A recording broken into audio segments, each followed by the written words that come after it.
Internet caiu, gente. Desculpa. Oi, Robertinha. Raíssa, tudo bem? Sejam bem-vindos. Internet caiu. Segunda parte. Na hora que eu... Não, meu Deus, como é que pode? Desculpa, Mel. Acontece. Home office, Home normal. office. Né, a gente tá falando de trombose, entrou uma... A Roberta é excelente. Roberta saca da minha sala, saca muito de laboratoriais. A gente tá falando de trombose, eu tô lembrando do dedímero, famoso dedímero. Robertinha saca muito, fera. Então, a gente tava mesmo falando da parte da questão da trombose, né?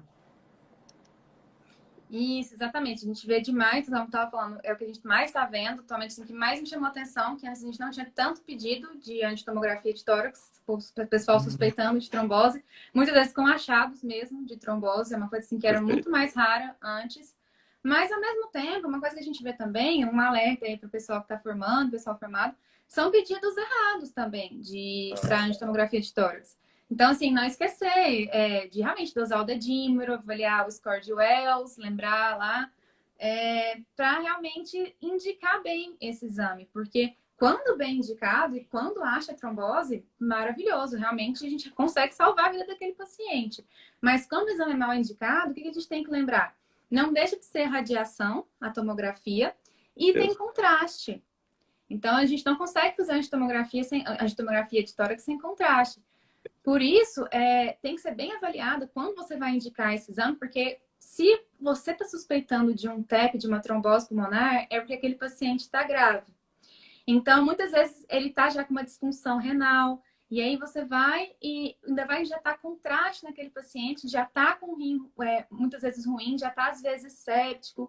Então, tem que tomar cuidado para não fazer esse exame de forma incorreta, para não indicar esse exame de forma incorreta, que às vezes pode acabar trazendo prejuízos para o paciente. Então, é um alerta aí para o pessoal. Não, e até a Raíssa até colocou aqui, o dedímero é pedido demais no laboratório, com certeza, né? Eu sou bioquímica aqui na Sim, cidade, hospital e pedem para todos os pacientes. Sim, o dedímero alto mostra que a fibrina está sendo muito quebrada e a gente tem que tomar um cuidado muito grande nesses pacientes, né? A gente vê pacientes... o mais interessante de tudo isso é que a gente está vendo até paciente evoluindo com CIVD, né? E sim, aí os pacientes com dedímero altíssimo, altíssimo, altíssimo. Então, o dedímero ele é muito importante em conjunto com a radiologia, né? É sim. muito importante mesmo. E realmente, Raíssa, a gente está pedindo cada vez mais o dedímero. E aí entra nessa questão, eu tô vendo que agora tem muito aluno de estudante de medicina, a gente tem que tomar um cuidado muito grande, né, com a questão, olha, a doutora Maria Eugênia tá falando os pedidos errados, né, e aí é muito ruim mesmo, né, e tem muito pedido errado, né, doutora? Sim, tem bastante pedido. À medida que a gente olha assim, a gente vê a clínica do paciente, a gente tem acesso ao prontuário e a gente vê que não tinha necessidade de fazer aquele exame. Às vezes é um paciente que, pelo score de Wells mesmo, você aplicando ali, você vê que não tinha necessidade, é uma chance baixa de evoluir com trombose. Então, muitas vezes você acaba causando um prejuízo para o Aí, ó. paciente, injetando contraste naquele paciente, piorando o rim daquele paciente. Pode levar um paciente que não ia entrar na diálise, às vezes para a diálise, por conta de uma indicação errada. Então, assim, se você acha que seu paciente realmente pode ter uma trombose, você aplicou o score de Wells, você está vendo ele clinicamente, estudou sobre isso, beleza, de tomografia de tórax é maravilhosa para esse paciente, porque realmente ela pode dar não só o diagnóstico da trombose, quanto da quantidade, de como está aquela trombose. Se é uma trombose, se é um trombo pequeno, se é uma parte pequena do pulmão que não está recebendo o suprimento sanguíneo, ou se é uma parte grande do pulmão, e assim você sabe como você vai conduzir aquele paciente. Mas agora, o exame mal indicado pode gerar prejuízos para o paciente. Então, assim, não esquecer disso, galera, é muito importante. Nossa, eu converso muito, inclusive converso muito com esse rapaz, tá? O Antônio, muito amigo, a gente conversa muito nessa questão, quanto às vezes o erro médico acaba realmente fazendo com que um caso que talvez ele ia ter uma resolução excelente, acaba tendo uma resolução péssima, né? O paciente a gente acaba fazendo com que a história tome outro rumo. Então, realmente, a gente tem que tomar um cuidado muito grande, viu, gente? Muito grande mesmo. E quem está falando isso é uma pessoa que está na residência médica e de radiologia. Então, está vendo cada vez mais pedido errado. Então, tem que tomar um cuidado muito grande, tem que estudar muito, né? Isso. E aí, estudar muito. né? E aí, quem que... Ricardo, tudo bem?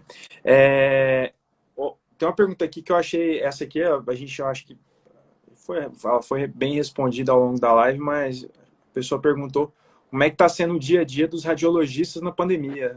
Ah, ah, Como que legal. está sendo? Então, como eu falei no começo da pandemia, assim, eu não peguei essa fase, porque como estou na residência, né? Mas, assim, o que a gente viu, assim, observamos chefes também, é que foi um baque, assim como foi para todo mundo, porque as clínicas de radiologia tiveram que fechar, né? Foram consideradas como serviços não essenciais e tiveram que fechar. Só que isso não tem como acontecer hoje em dia, porque a procura por tomografia de tórax, isso o médico pedindo, muitas vezes a pessoa chega lá com um pedido médico, mas muitas vezes a pessoa chega na clínica querendo fazer tomografia porque ela leu na internet, porque ela viu que tem que fazer, porque o vizinho dela fez e falou para ela fazer, e chega lá e quer porque quer fazer a tomografia de tórax. Então a gente vê muito isso. Então, às vezes, até paciente assim paciente que tá evoluindo bem, já tá lá pro, sei lá, 20º dia da doença, tá super bem, não teve nenhum problema, quer porque quer fazer a tomografia de tórax. Então, a gente vê muito isso. O paciente chega lá realmente pedindo a tomografia. Então, o que a gente viu, né? Esse aumento gigantesco de tomografia de tórax. Então, agora, principalmente com muitos procedimentos eletivos que estão suspensos, a gente vê muito radiologista aí que há muitos anos não pegava radiografia de tórax, o radiologista só mexe às vezes com crânio, subespecialista, laudando tórax, porque é muito exame de tórax para fazer. Então, realmente diminuiu bastante exames de outras áreas, porque exatamente por conta dos procedimentos eletivos sendo suspensos, e aumentou demais a quantidade de tomografia de tórax. Então, assim, as clínicas estão cheias disso, os hospitais também, que a gente vê sempre tórax, tórax, tórax. Muitas vezes, os pneumologistas também pedem para avaliar, para continuar avaliando o paciente. Então, às vezes, o paciente, depois de 3 meses que teve Covid, vai lá fazer uma tomografia de tórax para avaliar. Isso até assim, até minha mãe, ela teve Covid e a pneumologista dela falou, para daqui 3 meses, daqui um certo tempo, ela fazer outra tomografia. Então, não só, assim, não só a galera que tá com Covid agora, mas a pessoa que já pegou ano passado cheio de tórax para fazer. Então, o que a gente mais vê, assim, é lotado de tomografia de tórax. Outra com a que eu queria perguntar, eu acho que não tem nem necessidade, mas acho que porque assim, a TC, nossa, a TC é fantástica, eu acho que não tem necessidade, mas tem alguns profissionais que pedem ressonância magnética, não tem necessidade para Covid, né? Eu acho, não sei se tem. Mas não tem necessidade nenhuma de ressonância magnética em Covid, né? Não, a ressonância magnética, às vezes, acabam pedindo para algumas complicações do Covid que a gente vê. Então, às vezes, o pessoal pede o angiorressonância magnética, às vezes de crânio, porque muitos pacientes evoluem com AVC, e naquela investigação lá etiológica, às vezes pedem angiorressonância de crânio. E a gente vê, por exemplo, para investigar neuropatias, porque muitos pacientes desenvolvem neuropatias. Há uma queixa muito grande dos pacientes por fraqueza, paciente que às vezes com paresias, né? Fica sentindo formigamentos, perda de força muscular. Existe também a associação com Guillain-Barré, que é a síndrome lá que a gente vai perdendo ali. Exatamente. Essa aí, eu até vou dar uma paradinha aqui. Essa aí, uma coisinha nova aí, ó, para quem tá entrando no chat, na live, essa daí, a gente vê, nossa senhora, Guillain-Barré. A Guillain-Barré ficou muito em alta na época do Zika vírus, né? Zika vírus, mas agora também não tem nem de longe a mesma associação, mas muitas vezes o paciente evolui com sintomas semelhantes de Guillain-Barré, então acabam pedindo ressonância magnética, que a gente fala de neuroeixo, que faz toda a coluna, faz o crânio, toda a coluna do paciente, para avaliar a origem dessas neuropatias, para ver o que teve, se foi um dano direto do vírus ao nervo, será que foi pelo processo inflamatório que gerou um dano ao nervo, ou será que não tem nada disso? Então, é o que a gente vê mais para as sequelas que a gente vê do Covid. Fantástico. Então, Guillain-Barré também é uma possibilidade para esses pacientes, né, como sequela.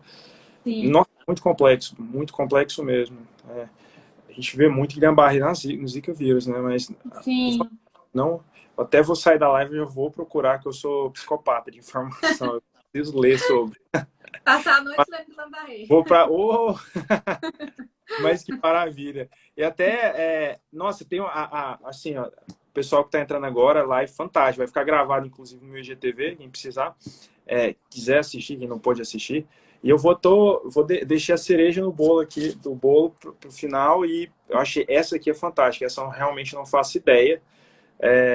O pessoal tá assíduo aqui. Olha, como é feito, até bem complexa, eu acho complexa essa pergunta, mas como é feito o cálculo da porcentagem do acometimento pulmonar na TC? Essa daí. Vixe, isso aí queria saber mesmo. Mas assim, eu entendo essa dúvida, porque tanto que está em alta na mídia, né, gente? Toda hora. Ah, tantos por cento de acometimento pulmonar, tantos por cento de acometimento pulmonar. Ah, porque fulano de tal está internado com tantos de acometimento pulmonar. Então a gente vê demais isso toda hora. Então é natural que o pessoal tenha essa curiosidade. Na verdade, assim, logo no começo da pandemia, quando o pessoal começou a pedir mais tomografia de tórax, quando a gente começou a entender como é que era o padrão do Covid na tomografia, a Sociedade Goiana de Radiologia soltou uns guidelines falando como que seria bem que padronizando os laudos, para não ficar uma coisa muito destoada, um radiologista fala uma coisa, outro fala outra, do jeito clínico não entender nada, né? Então, pessoal, assim, os grandes radiologistas maravilhosos aqui de Goiânia criaram essas guidelines com a Sociedade Goiana de Radiologia. O que eles determinaram inicialmente? O que era importante? Você definir se o acometimento é maior que 50% ou menor que 50%. Porque isso, inicialmente, é o que gera a mudança de conduta no paciente. Então, principalmente antes dessa segunda onda, a gente via muito isso. O paciente com menos de 50% de acometimento evoluía bem, assim, grande chance de evoluir bem. Paciente com mais de 50% de acometimento, opa, peraí, será que eu vou internar? Será que eu vou fazer oxigênio? Ele já vai precisar de um suporte de oxigênio? O que eu vou fazer para esse paciente? Então, inicialmente ficou definido isso, menos de 50%, mais de 50%. Com isso, só que a gente já começou a observar vários tipos de acometimento pulmonar. Então, tinha aquele paciente que tinha só um pouquinho de acometimento. Você olhava lá, 5-10% de acometimento pulmonar. Você vai falar no seu lado que ele tem só menos de 50%? Concordo com você. Então, assim, fica meio estranho você falar isso para um paciente que às vezes o acometimento é pouco. Às vezes o clínico não entende, às vezes ele vai intervindo aquele paciente desnecessariamente. Então, o que a gente costuma colocar? Como é que a gente coloca? Geralmente a gente coloca se ficou mais ou menos que 50% de acometimento, para a gente dar uma orientação para o clínico. E a gente coloca na nossa análise subjetiva quanto que a gente viu ali mais ou menos que está de acometimento. Então, 5, 10%, sempre usando valores exatos. Eu não vou falar que tem 13,7% de acometimento do pulmão. Não tem como eu falar isso, porque é de fato uma análise subjetiva. Então, eu vou falar 5 a 10% de acometimento, menos de 25% de acometimento, mais 75% de acometimento. Então, a gente vê tanto pulmão com 5% de acometimento, quanto pulmão com 100% de acometimento. Já vi também. Então, assim, às vezes você fala, mais 50%, mas mais 50% pode ser 60%, pode ser 100%. Por isso que a gente fala dessa análise subjetiva. O que a gente olha, mais ou menos, para fazer essa análise nossa? A divisão dos lobos pulmonares. Então, se a gente tem um lobo inteiro acometido, a gente já sabe que a gente não pode minimizar aquela quantidade de acometimento. Então, se a gente vê ali um lobo inteiro de um pulmão, um lobo inteiro de outro pulmão acometido, a gente já sabe, pelo menos ali uns 50% ele tem. Então, a gente usa isso, entendeu? Grosseiramente avaliando os lobos pulmonares. Agora, a gente olha assim, a gente viu que é mais que 50%, mas a gente olha assim que ainda tem, sei lá, 4 lobos acometidos, assim, 4 grandes partes acometidas, mas ainda temos uma área que está ali sadia, uma área que não chegou o vidro fosco ali. Então, a gente fala, mais 50%, mais subjetivamente 80%, 70%. Então, é basicamente isso. A análise mais objetiva é falar se é menor que 50 ou maior que 50. Opa. A partir disso, abaixo de 50, acima de 50, acaba sendo subjetiva com base no acometimento dos lobos. Se tem acometimento de um lobo inteiro, se não tem acometimento de um lobo inteiro, como é que está sendo isso? E geralmente, assim, com essa análise subjetiva a partir da análise dos lobos pulmonares, a gente sempre na residência discute com os chefes e costuma bater, assim. Então, por mais que seja subjetiva, a minha subjetiva com a subjetiva do chefe dá certo e aí a gente consegue realmente estimar bem o acometimento. É basicamente assim que a gente faz.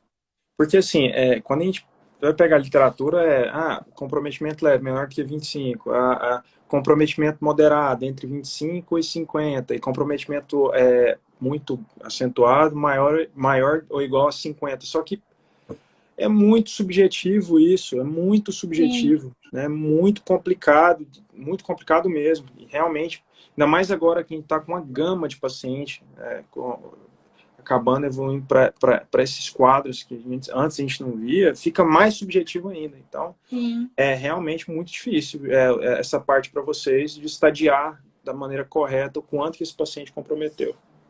Sim, a gente tenta. A Sociedade Goiana fez muito bem em tentar padronizar isso, pelo menos uns 50%.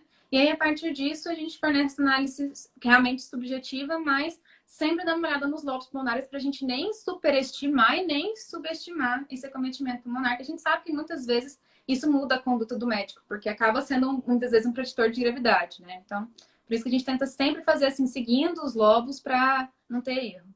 Até o pessoal que está entrando agora, então quando vocês virem, fulano teve tanto comprometimento pulmonar, a gente está falando dos lobos mesmo, né? Dos lobos Uhum. mesmo, lobos pulmonares mesmo. Isso. Vocês vão olhar um geral e aí vocês pegam e aí acabam fazendo esse estadiamento. A fulano teve 90%. E aí entra até na questão, você já chegou a ver um paciente com 100%? Já Vi chegou a ver? paciente com 100%. Meu Deus do céu. A tomografia, ela permite que a gente faça várias reconstruções, né? O que é isso? A Perfeito. gente consegue ver o paciente em vários cortes, né? Digamos assim, a gente cortando ele no meio, a gente cortando ele no sagital, a gente cortando ele no coronal, a gente vê ele cortando assim, cortando assim, cortando assim. A gente vê vários cortes, a gente consegue avaliar tudo isso ao mesmo tempo. E já teve realmente paciente que você olhando em todos os cortes da tomografia, em todos os lobos, em Meu, todas as áreas pulmonares, tudo acometido. Não tinha nada, nada de área saudável. Isso já vi mesmo 100%. É assustador. É realmente não, assustador. eu tô imaginando, eu tô imaginando o manejo depois. Como que, meu Deus do céu. É Um um paciente, paciente que você não consegue ventilar. meu Porque ele Deus não do tem céu. pulmão, ele não responde. São dos pacientes que, igual o Paulo Gustavo, né, que vão É o para ECMO. ECMO. Tem que ir pro Uhum. ECMO mesmo, não tem jeito. Não tem jeito mesmo. Que interessante, mas eu não sabia que você já tinha chegado a ver um paciente com 100%. Fantástico. Uhum. Mas é basicamente. Ah, eu até queria perguntar: tá vendo aula invertido? Tá, vocês estão pegando paciente com ala invertido? A gente pegou. É mais raro. Mais Por que raro, que acaba sendo mais raro? Porque o acometimento pulmonar dos pacientes que vêm internados para a gente já é grande.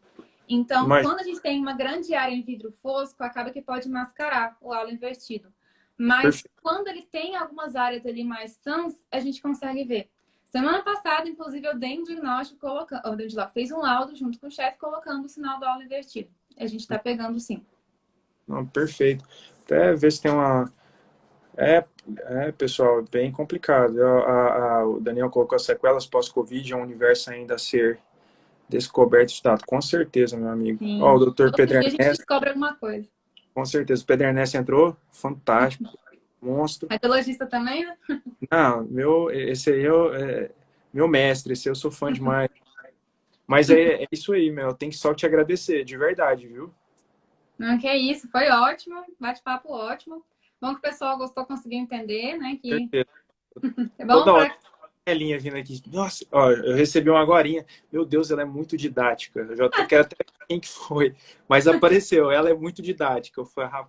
Eu só tenho que te agradecer. Muito didática mesmo, meu. Muito mesmo. Obrigado, Ah, que isso, parabéns, viu? gente. Eu que agradeço, fiquei muito feliz de participar.